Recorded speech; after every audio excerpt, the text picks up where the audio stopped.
Law of tort October 2025 प्रश्नपत्रिका semester first BA LLB Marathi व इंग्रजी अनुवाद पूर्ण सोडवून दिलेली प्रश्नपत्रिका पुढीलप्रमाणे आहे. Law of torts BA LLB सत्र 1 साठी विस्तृत उत्तरे प्रदान केलेल्या नोट्सवर आधारित 12 गुण. एक उपद्रव न्यूसन्स या संकल्पनेचे स्वरूप आणि त्याचे प्रकार स्पष्ट करा. तसेच उपद्रवाच्या कारवाईसाठी उपलब्ध असलेले वैध बचाव डिफेन्सेस समजावून सांगा. उपद्रवाची संकल्पना आणि प्रकार. अपकृती कायद्यानुसार उपद्रव म्हणजे एखाद्या व्यक्तीच्या जमीन वापरण्याच्या किंवा उपभोग घेण्याच्या हक्कात किंवा जमिनीशी संबंधित इतर कोणत्याही हक्कात होणारा बेकायदेशीर हस्तक्षेप. उपद्रव हा एखाद्या व्यक्तीच्या मालमत्तेचा शांततापूर्ण उपभोग घेण्याच्या हक्काचे संरक्षण करतो. उपद्रवाचे प्रकार. सार्वजनिक उपद्रव पब्लिक न्यूसन्स. व्याख्या. हा असा उपद्रव आहे जो संपूर्ण जनतेवर किंवा जनतेच्या मोठ्या भागावर परिणाम करतो. स्वरूप. भारतीय दंड संहिता IPC नुसार हा एक फौजदारी गुन्हा देखील आहे. कारवाई. ज्या व्यक्तीला सामान्य जनतेपेक्षा जास्त किंवा विशेष नुकसान होते तीच व्यक्ती सार्वजनिक उपद्रवाविरुद्ध दावा दाखल करू शकते. उदाहरण. स्टार सार्वजनिक रस्त्यावर अडथळा निर्माण करणे. 2. खाजगी उपद्रव प्रायव्हेट न्यूसन्स. व्याख्या. एखाद्या व्यक्तीच्या जमिनीच्या वापरामध्ये किंवा उपभोग घेण्यात होणारा बेकायदेशीर हस्तक्षेप म्हणजे खाजगी उपद्रव. स्वरूप हा एक पूर्णपणे दिवाणी अपकृती सिव्हिल रॉंग आहे. आवश्यक घटक. चुकीची कृती रॉंगफुल ऍक्ट. प्रतिवादीने केलेली अविवेकपूर्ण कृती. हस्तक्षेप इंटरफेरन्स वापरामध्ये उपभोग घेण्यात बाधा. वैध इजा लीगल इंजरी. हस्तक्षेपामुळे कायद्याने मान्य केलेले वास्तविक नुकसान किंवा गैरसोय होणे. उदाहरण. स्टार हल्सेव्ही एसो पेट्रोलियम या प्रकरणात तेलाच्या डेपोतून बाहेर पडणारा अतिरिक्त धूर आणि तेलकट काजळी उपद्रव मानले गेले.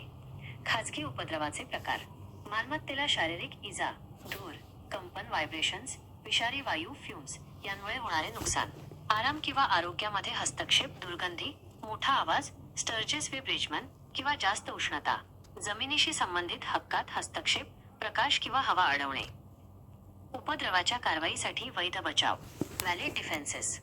जेव्हा फिर्यादी प्लेंटिफ उपद्रवाचा दावा दाखल करतो तेव्हा प्रतिवादी डिफेंडंट खालीलपैकी कोणताही बचाव सिद्ध करून दायित्व टाळू शकतो.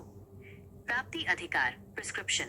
जर उपद्रव शांतपणे, उघडपणे आणि कोणत्याही अडथळ्याशिवाय 20 वर्षांपर्यंत चालू राहिला असेल तर तो एक कायदेशीर अधिकार बनतो. 20 वर्षांनंतर त्या उपद्रवाविरुद्ध दावा करण्याचा हक्क संपुष्टात येतो. 2. वैधानिक अधिकार स्टॅच्युटरी अथॉरिटी. जर उपद्रवास कारणीभूत असलेली कृती संसदेच्या कायद्याने अधिकृत असेल आणि प्रतिवादीनं ते नुकसान टाळण्यासाठी सर्व वाजवी काळजी घेतली असेल तर हा एक संपूर्ण बचाव ठरतो. उदाहरण. स्टार मँचेस्टर कॉर्पोरेशन व्ही फानवर्थ. 3. दैवी कृती ऍक्ट ऑफ गॉड. मानवी नियंत्रणापलीकडील नैसर्गिक घटनांमुळे अभूतपूर्व वादळ, अतिवृष्टी, उपद्रव झाल्यास हा बचाव लागू होतो. 4. अपरिहार्य अपघात इनेव्हिटेबल ऍक्सिडेंट. वाजवी काळजी घेऊनही जो अपघात टाळता आला नाही तो अपरिहार्य अपघात होय. 5. मालमत्तेचा वाजवी वापर रिझनेबल यूज ऑफ प्रॉपर्टी. मालमत्तेच्या वाजवी आणि सामान्य वापरामुळे होणारी किरकोळ गैरसोय उपद्रव मानली जात नाही. सभ्य समाजात थोडी तडजोड करणे अपेक्षित असते. टीप. उपद्रवाच्या कारवाईत 2 गोष्टी वैध बचाव नसतात. अ. उपद्रवाजवळ येणे कमिंग टू न्यूसन्स. उपद्रव आधीपासून आहे हे माहीत असूनही तिथे राहायला येणे. आणि ब. सार्वजनिक लाभ पब्लिक बेनिफिट. प्रतिवादीच्या कृतीमुळे समाजाला फायदा होतो. या आधारावर वैयक्तिक उपद्रव न्याय्य ठरत नाही. 2. निष्काळजीपणा नेग्लिजन्स. या संकल्पनेची सविस्तर चर्चा करा. निष्काळजीपणाची संकल्पना. अपकृती कायद्यानुसार निष्काळजीपणा म्हणजे काळजी घेण्याच्या कायदेशीर कर्तव्याचे उल्लंघन ज्यामुळे प्रतिवादीला अनपेक्षित असलेले नुकसान फिर्यादीला होते. सोप्या भाषेत सांगायचे तर निष्काळजीपणा म्हणजे अशा परिस्थितीत एक वाजवी आणि विवेकी माणूस रिझनेबल अँड प्रुडंट मॅन ज्या स्तरावर काळजी घेईल ती काळजी घेण्यात आलेले अपयश होय. आवश्यक घटक एसेन्शियल एलिमेंट्स. निष्काळजीपणाचा दावा यशस्वी होण्यासाठी फिर्यादीला खालील 3 घटक सिद्ध करणे आवश्यक आहे. काळजी घेण्याचे कर्तव्य ड्युटी ऑफ केअर. प्रतिवादीवर फिर्यादीबद्दल काळजी घेण्याचे कायदेशीर कर्तव्य असणे आवश्यक आहे. केवळ नैतिक कर्तव्य नव्हे. डॉनोघ्यू व्ही स्टीव्हन्सन या महत्त्वाच्या खटल्याने शेजारी तत्व नेबर प्रिन्सिपल स्थापित केले. तुम्ही अशा लोकांबद्दल काळजी घेण्यास बांधील आहात ज्यांना तुमच्या कृतीमुळे थेट आणि जवळून नुकसान होण्याची वाजवी शक्यता आहे. 2. कर्तव्याचे उल्लंघन ब्रीच ऑफ ड्युटी. प्रतिवादीने वाजवी काळजी घेण्याचा आवश्यक मापदंड पूर्ण न करणे म्हणजे कर्तव्याचे उल्लंघन करणे. हे वाजवी माणूस कसोटी रिझनेबल मॅन टेस्टद्वारे तपासले जाते. प्रतिवादीने त्याच परिस्थितीत एका विवेकी सावध व्यक्तीसारखे वागले का? 3.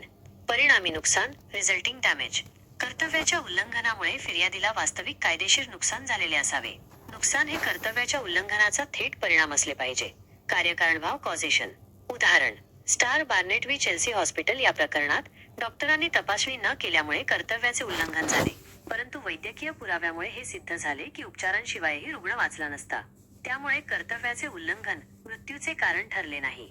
रेस इप्सा लॉक्युइटरचे तत्त्व. रेस इप्सा लॉक्विटर याचा अर्थ गोष्टी स्वतः बोलतात असा आहे. जेव्हा निष्काळजीपणा इतका स्पष्ट असतो की केवळ अपघाताच्या घटनेवरूनच निष्काळजीपणाची कल्पना येते, तेव्हा हे तत्त्व लागू होते आणि सिद्ध करण्याची जबाबदारी प्रतिवादीवर हस्तांतरित होते. उदाहरण: बर्न व्ही बोडल या प्रकरणात खिडकीतून धान्याची पिंपे खाली पडून फिर्यादी जखमी झाला. पिंपे आपोआप खाली पडत नाहीत म्हणून न्यायालयात निष्काळजीपणा गृहीत धरला गेला. बचाव डिफेन्सेस. सहभागी निष्काळजीपणा कॉन्ट्रिब्युटरी नेग्लिजन्स. फिर्यादीच्या स्वतःच्या निष्काळजीपणामुळे नुकसान झाले. दैवी कृती ॲक्ट ऑफ गॉड. अपरिहार्य अपघात इनेव्हिटेबल ॲक्सिडेंट. व्होलेंटी नॉन फिट इंजुरिया. फिर्यादीने स्वेच्छेने धोका स्वीकारला होता. 3. संबंधित न्यायनिर्णयांसह कठोर दायित्व स्ट्रिक्ट लायबिलिटी आणि संपूर्ण दायित्व ॲब्सोल्यूट लायबिलिटी याचे नियम स्पष्ट करा. कठोर दायित्व स्ट्रिक्ट लायबिलिटी हा नियम रायलँड्स व्ही फ्लेचर 1868 या इंग्रजी प्रकरणात स्थापित करण्यात आला. यानुसार एखादी व्यक्ती आपल्या जमिनीवर कोणतीही धोकादायक किंवा त्रासदायक वस्तू जमा करते आणि ती वस्तू तेथून निसटून एस्केप केल्यामुळे नुकसान झाल्यास त्या व्यक्तीवर कोणताही निष्काळजीपणा नसतानाही दायित्व येते. कठोर दायित्वाचे आवश्यक घटक. धोकादायक वस्तू डेंजरस थिंग. जमिनीवर साठवलेली वस्तू धोकादायक असावी. उदा. मोठ्या प्रमाणात पाणी, विषारी वायू, वीज. 2. पलायन एस्केप. धोकादायक वस्तू प्रतिवादीच्या जमिनीतून निसटून फिर्यादीच्या मालमत्तेवर गेली पाहिजे. 3. जमिनीचा गैरनैसर्गिक वापर non natural use of land. वस्तूचा साठा जमिनीच्या सामान्य किंवा घरगुती वापरासाठी नसून विशेष किंवा असामान्य वापरासाठी केलेला असावा. अपवाद एक्सेप्शन्स बाय डिफेन्सेस. प्रतिवादी खालील गोष्टी सिद्ध करून कठोर दायित्वापासून सुटका मिळवू शकतो. दैवी कृती ॲक्ट ऑफ गॉड. त्रयस्थ व्यक्तीची कृती ॲक्ट ऑफ थर्ड पार्टी. फिर्यादीची स्वतःची चूक प्लेंटिफ्स ओन फॉल्ट. वैधानिक अधिकार स्टॅच्युटरी ऑथॉरिटी. संपूर्ण दायित्व ॲब्सोल्यूट लायबिलिटी. भारताच्या सर्वोच्च न्यायालयाने MC Mehta v union of India oleum gas गळती प्रकरण 1987 या खटल्यात या नियमाचा विकास केला. हा नियम कठोर दायित्वापेक्षा अधिक कठोर आहे. यानुसार एखादा उद्योग धोकादायक किंवा अंतर्निहित धोकादायक हॅझर्डस और इनहेरेंटली डेंजरस क्रियाकलापांमध्ये गुंतलेला असेल आणि त्या क्रियाकलापाच्या कार्यादरम्यान अपघात झाल्यास त्या उद्योगावर पीडितांना नुकसान भरपाई देण्याचे निरपेक्ष आणि बिनशर्त दायित्व येते. संपूर्ण दायित्वाची वैशिष्ट्ये. अपवाद नाहीत. कठोर दायित्वाप्रमाणे संपूर्ण दायित्वासाठी कोणतेही अपवाद लागू होत नाहीत. उदा. दैवी कृती किंवा त्रयस्थ व्यक्तीची कृती हे बचाव उपलब्ध नाहीत. 2. पलायनाची आवश्यकता नाहीत. धोकादायक वस्तूचे उद्योगाच्या आवारातून निसटणे आवश्यक नाही. आतील कर्मचाऱ्याला अपघात झाल्यासही दायित्व येते. 3. उत्पादनाच्या क्षमतेवर आधारित भरपाई. नुकसान भरपाईची रक्कम उद्योगाच्या क्षमता आणि आकारमानावर आधारित असते, जेणेकरून भविष्यात असे अपघात टाळण्यासाठी तो उद्योग अधिक काळजी घेईल. फरक डिफरन्स. कठोर दायित्व स्ट्रिक्ट लायबिलिटी. संपूर्ण दायित्व ॲब्सोल्यूट लायबिलिटी. अपवाद उपलब्ध आहेत. अपवाद उपलब्ध नाहीत. इंग्रजी कायदा रायलँड्स व्ही फ्लेचर. भारतीय कायदा एमसी मेहता. पलायन एस्केप आवश्यक आहे, पलायन आवश्यक नाही. 4. ग्राहक संरक्षण कायदा 2019 अंतर्गत राष्ट्रीय आयोगाचे नॅशनल कमिशन कार्यक्षेत्र, अधिकार आणि कार्ये यावर टीप लिहा. राष्ट्रीय ग्राहक विवाद निवारण आयोग NCDRC हा ग्राहक संरक्षण कायदा 2019 अंतर्गत भारतातील सर्वोच्च ग्राहक मंच आहे. 1. कार्यक्षेत्र ज्युरिस्डिक्शन. राष्ट्रीय आयोग 3 प्रकारचे कार्यक्षेत्र हाताळतो. आर्थिक कार्यक्षेत्र पेक्युनियरी ज्युरिस्डिक्शन 10 कोटी रुपयांपेक्षा जास्त रकमेच्या दाव्यांसाठी प्राथमिक तक्रारी ऐकणे. अपीलीय कार्यक्षेत्र अपलेट ज्युरिस्डिक्शन राज्य आयोगाच्या आदेशांविरुद्धची अपील ऐकणे. पुनरीक्षण कार्यक्षेत्र रिव्हिजनल ज्युरिस्डिक्शन राज्य आयोगाने कायद्याच्या कार्यक्षेत्राचे उल्लंघन केले असल्यास किंवा अनियमितता केली असल्यास त्यांच्या आदेशांचे पुनरीक्षण करणे. 2. अधिकार पॉवर्स. राष्ट्रीय आयोगाला दिवाणी न्यायालयासारखे अधिकार प्राप्त आहेत. साक्षीदारांना समन्स देणे, साक्षीदारांना बोलावणे, आणि त्यांची उपस्थिती सक्तीने लागू करणे. दस्तऐवज व्यवस्थापन. दस्तऐवज आणि वस्तू सादर करण्याचे आदेश देणे. पुरावे. प्रतिज्ञापत्रावर ॲफिडेव्हिट्स पुरावा स्वीकारणे. सार्वजनिक नोंदी. कोणत्याही कार्यालयातून सार्वजनिक नोंदी किंवा त्यांच्या प्रती मागवणे. आदेश जारी करणे. अन्यायकारक व्यापार पद्धती थांबवण्याचे किंवा दोष दूर करण्याचे आदेश देणे. शिक्षा. आदेशांचे पालन न केल्यास शिक्षा, कारावास आणि किंवा दंड देण्याचा अधिकार. 3. कार्ये फंक्शन्स. राष्ट्रीय स्तरावर ग्राहक हक्कांचे संरक्षण करणे. ग्राहक विवादांसाठी जलद निवारण प्रदान करणे. राज्य आयोगाच्या आदेशांवर अपील ऐकणे. अन्यायकारक व्यापार पद्धतींवर कारवाई करणे. ग्राहक जागरूकता वाढवणे. 5. कायदेशीर उपायांवर लीगल रेमेडीज. एक सविस्तर टीप लिहा. कायदेशीर उपाय म्हणजे न्यायालयाद्वारे हक्कांची अंमलबजावणी करण्याची किंवा हक्कांचे उल्लंघन झाल्यास नुकसान भरपाई देण्याची पद्धत. कायदेशीर उपायांचे मुख्य 2 प्रकार आहेत. 1. न्यायालयीन उपाय ज्युडिशियल रेमेडीज. हे उपाय न्यायालयाद्वारे औपचारिक कार्यवाहीद्वारे प्रदान केले जातात. नुकसान भरपाई डॅमेजेस. अपकृतीमुळे झालेल्या नुकसानीसाठी फिर्यादीला दिलेली आर्थिक भरपाई. क्षतिपूरक सामान्य नुकसान भरपाई कॉम्पेन्सेटरी ऑर्डिनरी.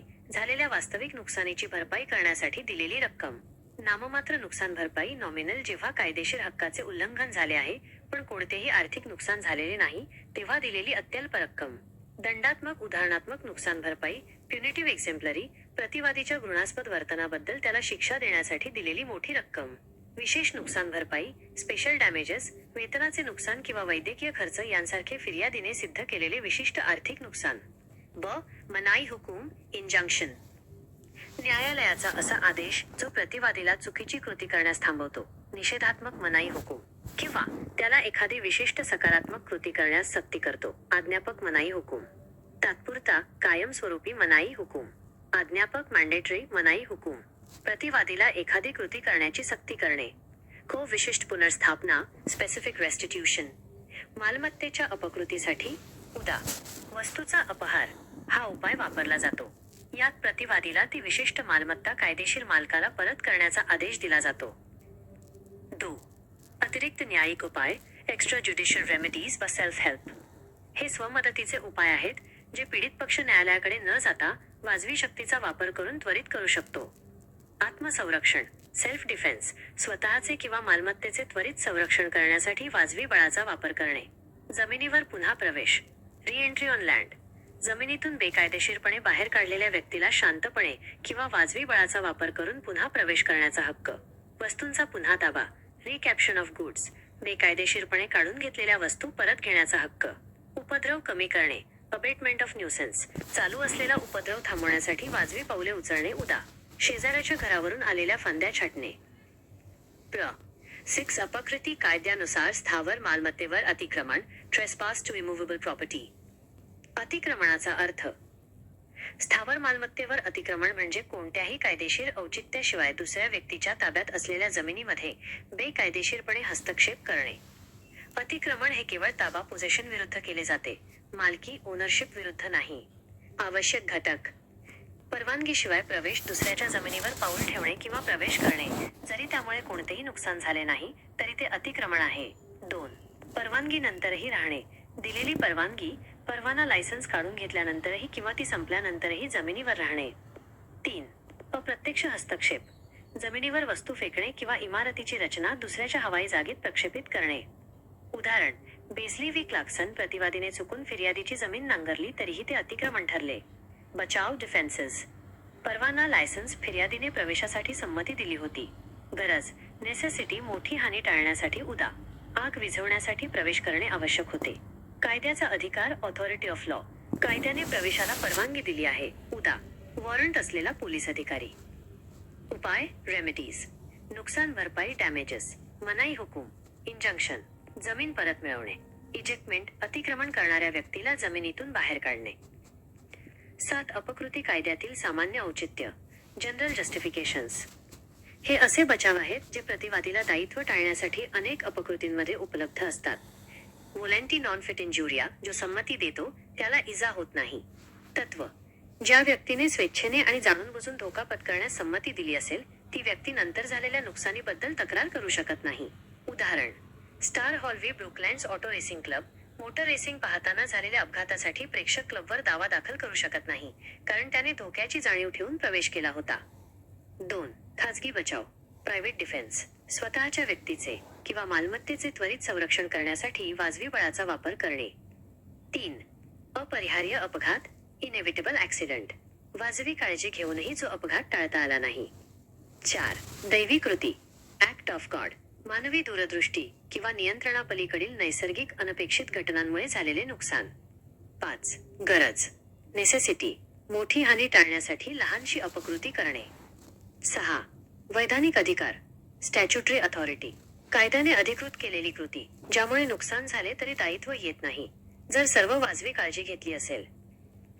8. सार्वभौम प्रतिकारशक्तीचे, सोव्हरेन इम्युनिटी तत्व आणि त्याचे भारतातील महत्त्व. अर्थ आणि मूळ. सार्वभौम प्रतिकारशक्तीचे तत्व हे राजा कधीही चूक करत नाही या म्हणीतून आले आहे. याचा अर्थ राज्य सरकार आपल्या सार्वभौम कार्यांच्या सोव्हरेन फंक्शन्स अंमलबजावणीमध्ये केलेल्या कृत्यांसाठी त्याच्या संमतीशिवाय त्यावर दावा दाखल केला जाऊ शकत नाही.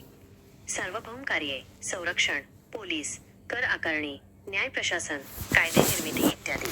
गैरसार्वभौम कार्ये, व्यावसायिक गतिविधी, वाहतूक, उद्योग चालवणे यासाठी राज्यावर दावा दाखल करता येतो. भारतातील प्रासंगिकता आणि आधुनिक दृष्टिकोन. भारतात कल्याणकारी राज्याच्या संकल्पनेमुळे या तत्वाची व्याप्ती खूप कमी झाली आहे. घटनात्मक स्थान. भारतीय संविधानाचे अनुच्छेद 300 भारत सरकार आणि राज्य सरकारांना खटले दाखल करण्याची आणि त्यांच्यावर खटले दाखल करण्याची परवानगी देते. आधुनिक दृष्टिकोन. N. Nagendra Rao V. State of AP या प्रकरणात सर्वोच्च न्यायालयाने स्पष्ट केले की आधुनिक कल्याणकारी राज्याच्या युगात प्रतिकारशक्तीचा बचाव केवळ मुख्य सार्वभौम कार्यांसाठीच, जसे की युद्ध, संरक्षण उपलब्ध आहे. सामान्यतः सरकार आपल्या सेवकांच्या निष्काळजीपणासाठी जबाबदार असते आणि केवळ मुख्य सार्वभौम कार्यांव्यतिरिक्तच्या कृत्यांसाठी राज्यावर सामान्य नागरिकांप्रमाणे दावा दाखल केला जाऊ शकतो. 5 गुणांचे प्रश्न. 1. ग्राहकांचे हक्क, राईट्स ऑफ कन्झ्युमर. ग्राहक संरक्षण कायदा 2019 नुसार ग्राहकांना खालील 6 हक्क प्राप्त आहेत. सुरक्षिततेचा हक्क, राईट टू सेफ्टी, जीवन आणि मालमत्तेसाठी धोकादायक असलेल्या वस्तू आणि सेवांपासून संरक्षित राहण्याचा हक्क. 2. माहितीचा हक्क, राईट टू इन्फॉर्मेशन, वस्तू, सेवांची गुणवत्ता, प्रमाण, शुद्धता आणि किंमत याबद्दल माहिती मिळवण्याचा हक्क. 3. निवडीचा हक्क, राईट टू चूज, स्पर्धात्मक दरात विविध वस्तू आणि सेवांमध्ये निवड करण्याचा हक्क. 4. ऐकले जाण्याचा हक्क, राईट टू बी हर्ड, ग्राहक हितांना योग्य मंचात विचारात घेतले जाईल याची खात्री मिळवण्याचा हक्क.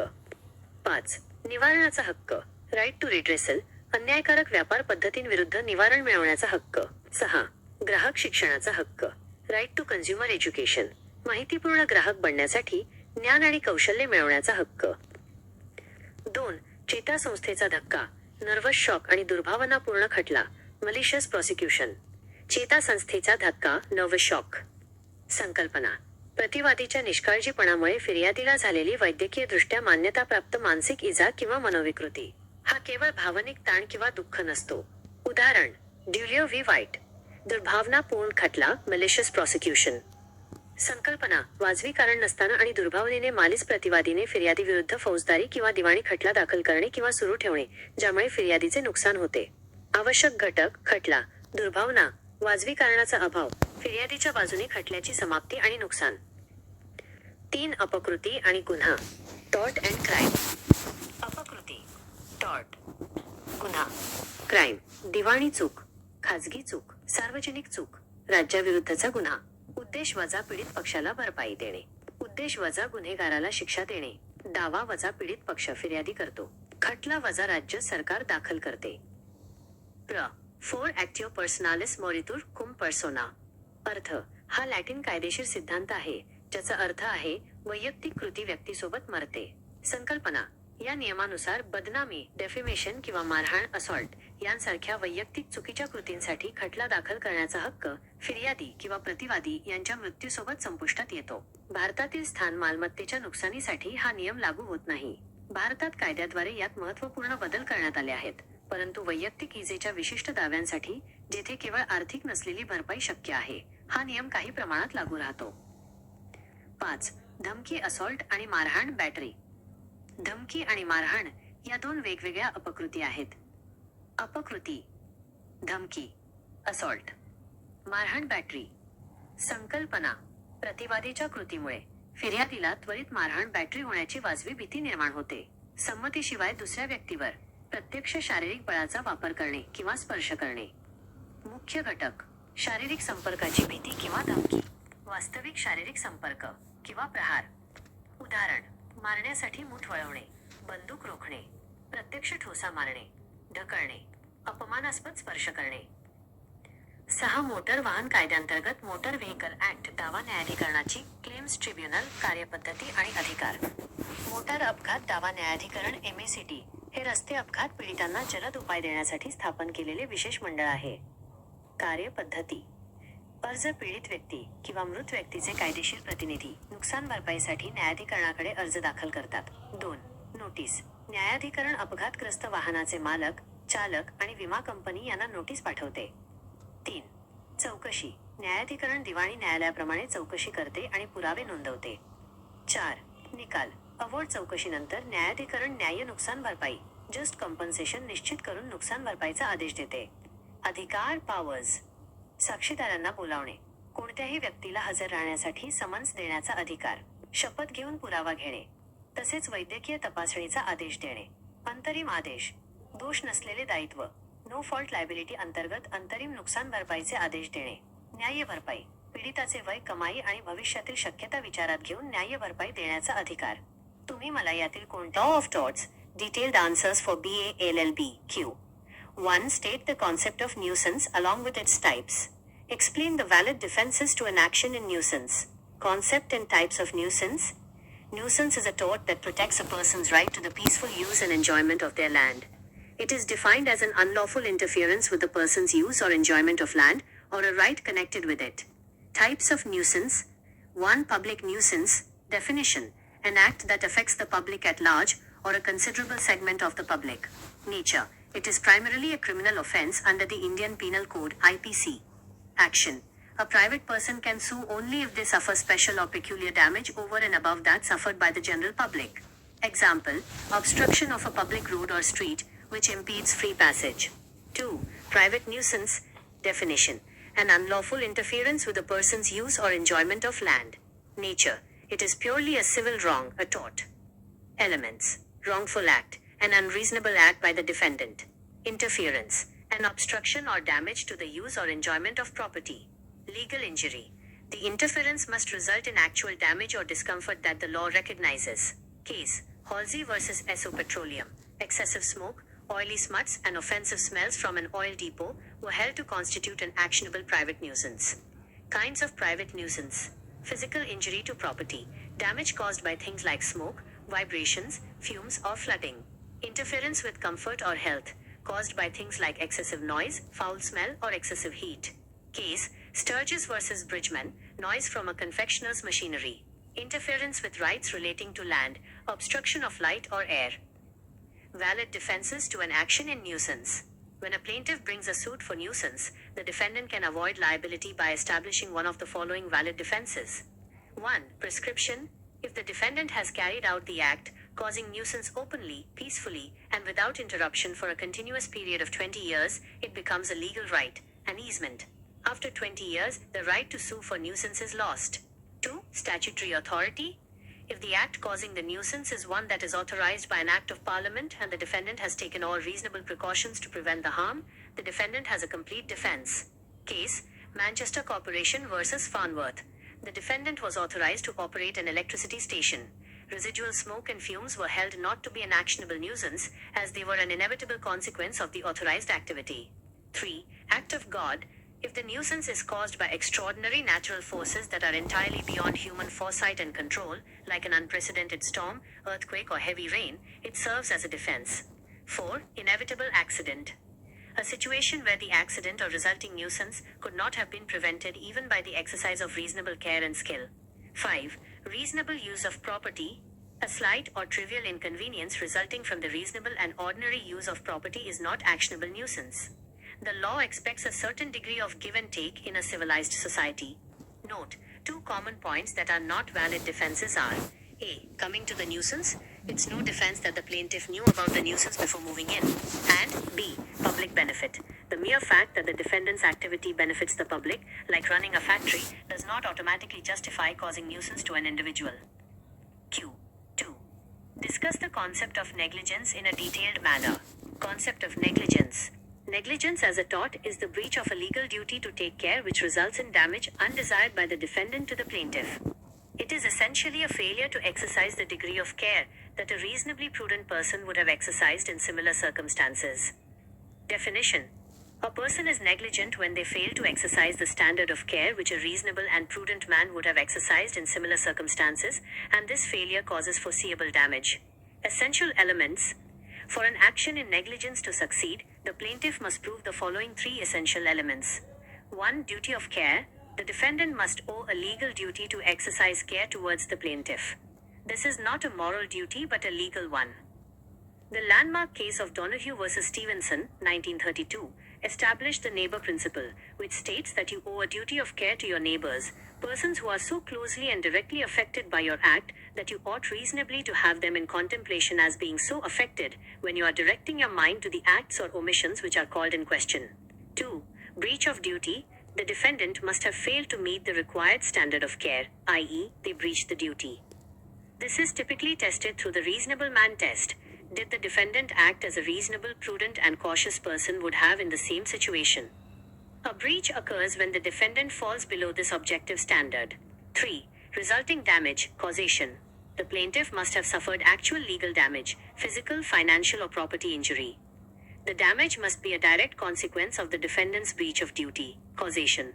There must be a direct link between the defendant's act and the plaintiff's injury. Case, Barnett vs. Chelsea Hospital. A patient died from arsenic poisoning after a doctor negligently failed to examine him. However, medical evidence showed the poisoning was so advanced that he would have died even if properly treated. Thus, the hospital's breach was not the cause of death and the claim for negligence failed. Doctrine of res ipsa loquitur. The thing speaks for itself. This is an evidentiary rule used when negligence is so obvious that the mere happening of the accident raises a presumption of negligence, shifting the burden of proof to the defendant. Conditions. A. The thing causing the damage was under the exclusive control of the defendant, and B. The accident is one that would not ordinarily happen if the person in control was exercising due care. Case, Byrne vs. Bodle. A barrel of flour fell from a window and injured the plaintiff. The court applied the doctrine, stating that barrels do not normally fall out of windows unless someone is negligent. Defenses to negligence. The defendant can avoid liability by proving contributory negligence. The plaintiff's own negligence contributed to the injury. Act of God. The injury was caused by a natural event beyond human control. Inevitable accident. The injury was caused by an accident that could not have been avoided by reasonable care. Volenti non fit injuria. The plaintiff voluntarily agreed to incur the risk. Q. 3. Explain the rule of strict liability and absolute liability with relevant case laws. Strict liability. The rule in Rylance vs. Fletcher. The rule of strict liability was laid down in the landmark English case of Rylance vs. Fletcher, 1868. The rule states that a person who, for his own purposes, brings on his land and collects, and keeps there anything likely to do mischief if it escapes, must keep it in at his peril, and if he does not do so, is prima facie answerable for all the damage which is the natural consequence of its escape.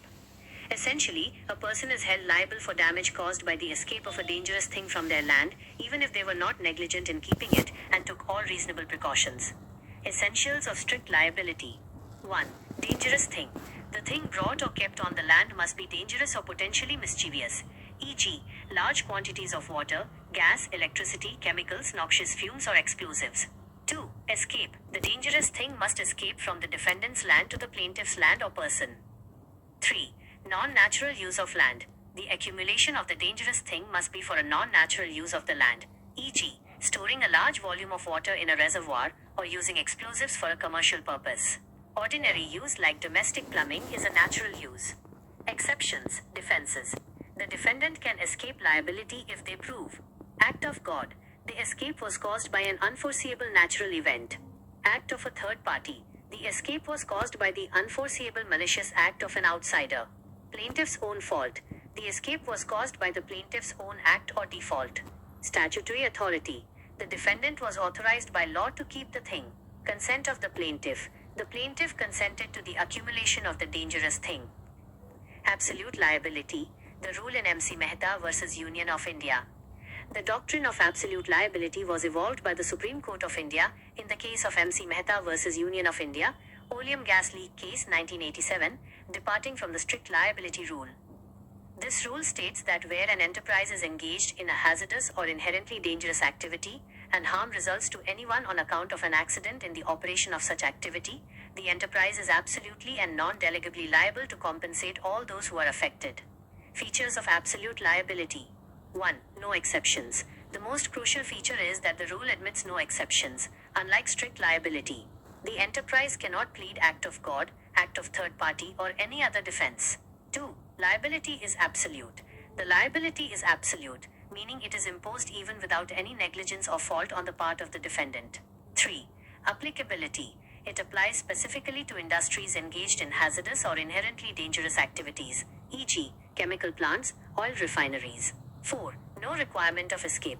The liability is triggered even if the dangerous substance does not escape the defendant's premises, e.g., injury to a worker inside the plant. 5. Basis of compensation.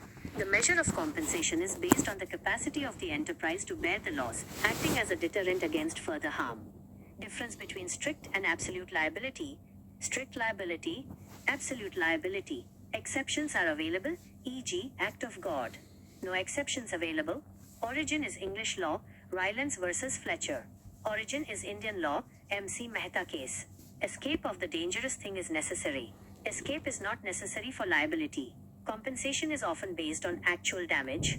Compensation is exemplary and based on the industry's capacity. Q4. Write a note on jurisdiction, powers and functions of National Commission under Consumer Protection Act 2019.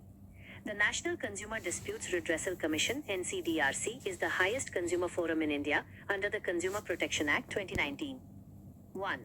Jurisdiction of NCDRC. The NCDRC exercises three main types of jurisdiction. Pecuniary jurisdiction, original. It entertains consumer complaints where the value of the goods or services paid as consideration exceeds 10 crore rupees. Appellate jurisdiction. It hears appeals against the orders passed by any of the state consumer commissions. Revisional jurisdiction. It has the power to call for the records and pass appropriate orders in any consumer dispute pending before or decided by any state commission, where it appears that the state commission has exercised a jurisdiction not vested in it by law, or has failed to exercise a jurisdiction so vested, or has acted in the exercise of its jurisdiction illegally or with material irregularity. 2. Powers of NCDRC. The NCDRC is vested with the powers of a civil court under the Code of Civil Procedure while trying a suit. Its key powers include enforcing attendance, summoning and enforcing the attendance of any defendant or witness. Document management, requiring the discovery and production of any relevant document or material object. Evidence, receiving evidence on affidavits. Public records, requisitioning any public record or copy thereof from any office. Issuing orders, passing specific orders, such as directing the opposite party to return the price paid to the consumer. Remove the defect in goods or deficiency in service. Pay compensation for any loss or injury suffered. Discontinue the unfair or restrictive trade practice. Punishment. The power to impose punishment, imprisonment and/or fine for non-compliance with its orders. 3. Functions of NCDRC. The main functions of the National Commission are adjudication and redressal, to provide speedy and simple redressal to consumer disputes that fall within its pecuniary jurisdiction. Appellate authority, to act as the principal appellate authority for all state commission orders, ensuring uniformity in the application of consumer law. Supervision, to supervise the functioning and ensure the smooth operation of the state commissions and district commissions. Promoting consumer rights, to ensure effective protection of consumer rights nationally and provide fair compensation to the injured party. Q5. Describe a detailed note on legal remedies. Legal remedies are the methods or means by which a court enforces a right, imposes a penalty, or makes another court order to compensate for the violation of a right or to prevent future harm. Legal remedies in the law of torts can be broadly classified into two main categories: judicial remedies and extrajudicial remedies. 1. Judicial remedies, granted by the court. These remedies are sought by the plaintiff through a formal action in a court of law. A. Damages, compensation. Damages represent the monetary compensation awarded to the injured party, the plaintiff, to place them, as far as money can do, in the position they would have been in if the tort had not occurred. Compensatory, ordinary damages, awarded to compensate the plaintiff for the actual loss suffered. Nominal damages, awarded when the plaintiff proves that a legal right has been violated, but has suffered no actual financial loss, e.g. trespass where no property damage occurred. Punitive exemplary damages, awarded to punish the defendant for their outrageous conduct and to deter similar future conduct. Special damages, damages that are not presumed and must be specifically pleaded and proved by the plaintiff, e.g., loss of wages, medical expenses. B. Injunction. An injunction is a judicial order restraining a person from beginning or continuing a wrongful act, or compelling them to perform an act. Temporary interlocutory injunction, granted for a specific period of time or until the final hearing of the case. Permanent perpetual injunction, granted after a full hearing and remains in force forever. Mandatory injunction, an order compelling the defendant to perform a certain positive act, e.g., to demolish an illegally constructed structure. C. Specific restitution, or restitution of property. This remedy applies primarily to property torts, like trespass to goods. It is an order by the court directing the defendant to return the specific movable property to the rightful owner. 2. Extrajudicial remedies, self-help. These are rights of self-help that the injured party can exercise without resorting to a court of law, provided they use reasonable force and act immediately. Self-defense, using reasonable force to protect one's person or property from immediate harm. Re-entry on land. A person wrongfully dispossessed of land may re-enter it peaceably or by using reasonable force. Recaption of goods. A person wrongfully deprived of movable goods may retake them peacefully from the wrongdoer. Abatement of nuisance.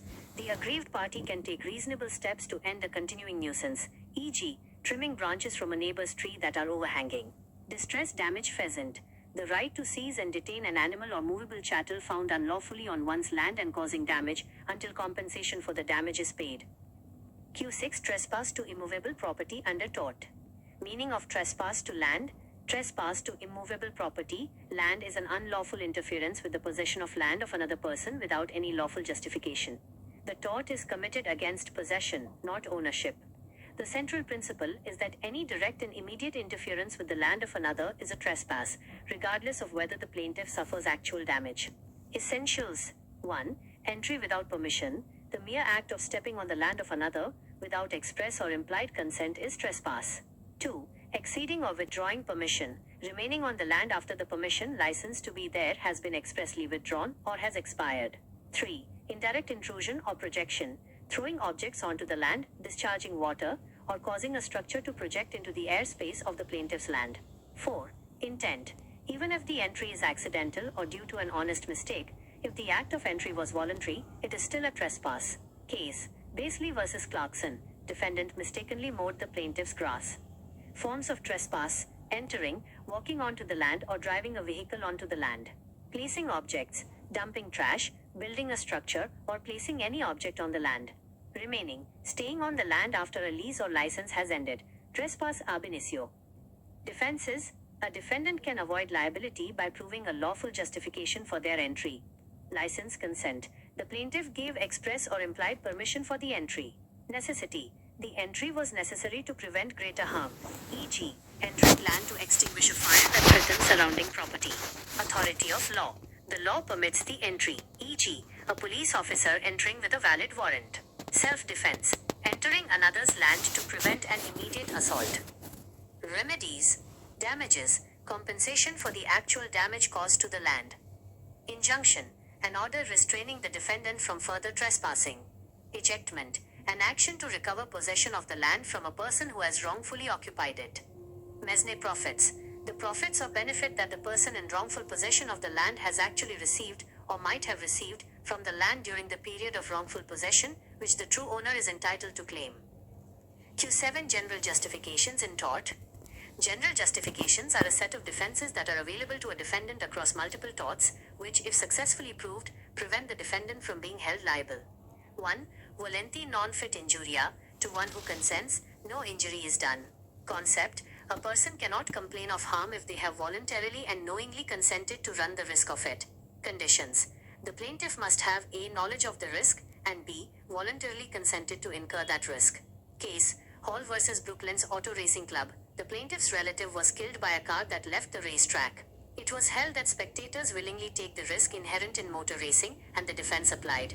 2. Private defense, self-defense. Concept: the use of reasonable force to protect one's own person or property, or the person or property of another from an impending danger. Condition: the force used must be proportional to the threat. Excessive or unnecessary force negates the defense. 3. Inevitable accident. Concept: an accident that could not have been prevented by the exercise of ordinary care, caution and skill by a reasonable person. Note: the burden of proof is on the defendant to show that they took all reasonable steps. 4. Act of God, vis major. Concept: an act which is due to natural causes directly and exclusively, and which could not have been foreseen or prevented by any amount of care. It involves the operation of natural forces beyond human control, e.g., extraordinary floods, earthquakes, unprecedented storms. 5. Necessity.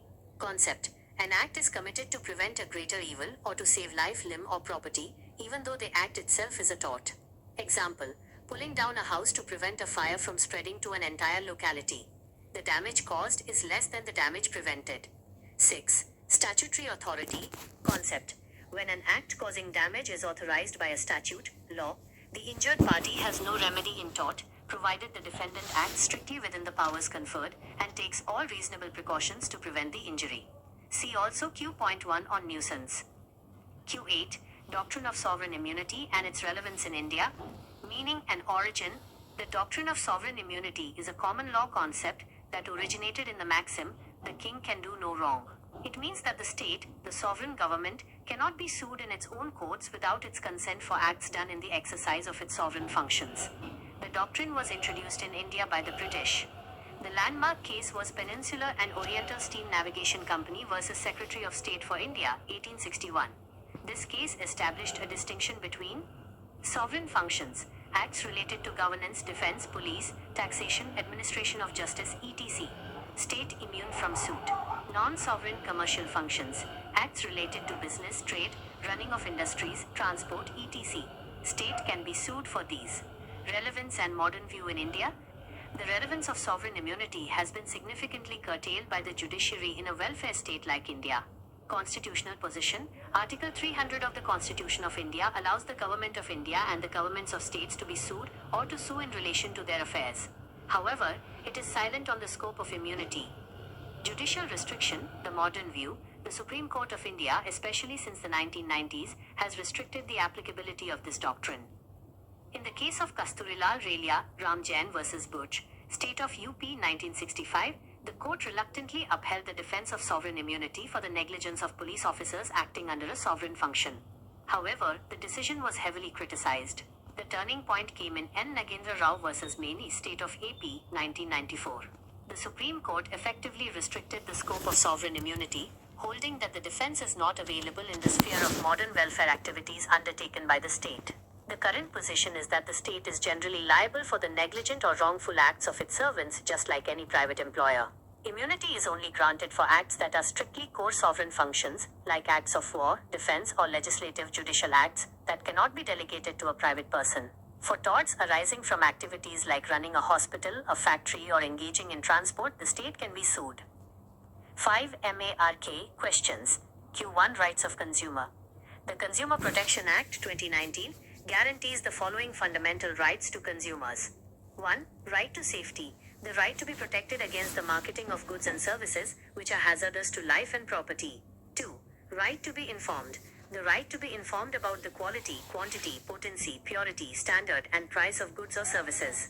3. Right to choose. The right to be assured wherever possible access to a variety of goods and services at competitive prices. 4. Right to be heard. The right to be heard and to be assured that consumer interests will receive due consideration at appropriate fora. 5. Right to redressal. The right to seek redressal against unfair trade practices or restrictive trade practices or unscrupulous exploitation of consumers. 6. Right to consumer education. The right to acquire knowledge and skills to be an informed consumer. 7. Right to healthy environment. The right to be protected against environmental pollution. Q2. Nervous shock and malicious prosecution. Nervous shock.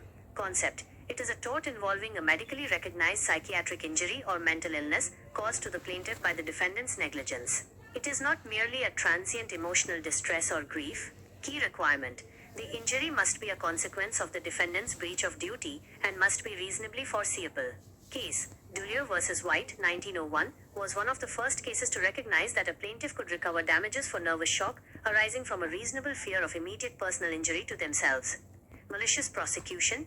Concept: a tort committed when the defendant maliciously and without reasonable and probable cause institutes or continues a legal process, either criminal or civil, against the plaintiff, which results in damage. Essentials. 1. The plaintiff was prosecuted by the defendant. 2. The prosecution was initiated without reasonable and probable cause. 3. The defendant acted with malice, i.e., with an improper motive. 4. The prosecution was terminated in favor of the plaintiff. 5. The plaintiff suffered damage to reputation, person, or finances as a result. Q3. Tort and crime. Key differences. Feature: tort, crime. Nature of wrong: a civil wrong, private wrong against an individual. A public wrong, offense against the society, state. Proceedings: instituted by the injured party, plaintiff, in a civil court. Instituted by the state, prosecutor, in a criminal court. Objective: to compensate the injured party, damages, injunction. To punish the offender and protect society, imprisonment, fine. Result: if proved, the defendant is held liable. If proved, the accused is held guilty. Focus: infringement of private rights, e.g., right to reputation. Infringement of public law, e.g., murder, theft. Q4. Actio personalis moritur cum persona. Meaning, this is a Latin legal maxim which means a personal action dies with the person. Concept: it traditionally relates to the rule that if a personal cause of action arises from a tort, it ceases to exist upon the death of either the injured party, plaintiff, or the wrongdoer, defendant. Examples: this rule typically applies to personal wrongs where the loss is non-pecuniary and solely to the person, such as defamation, assault and battery. Indian position: the rule has been significantly modified by statute in India, e.g., the Legal Representative Suits Act 1855 and the Fatal Accidents Act 1855.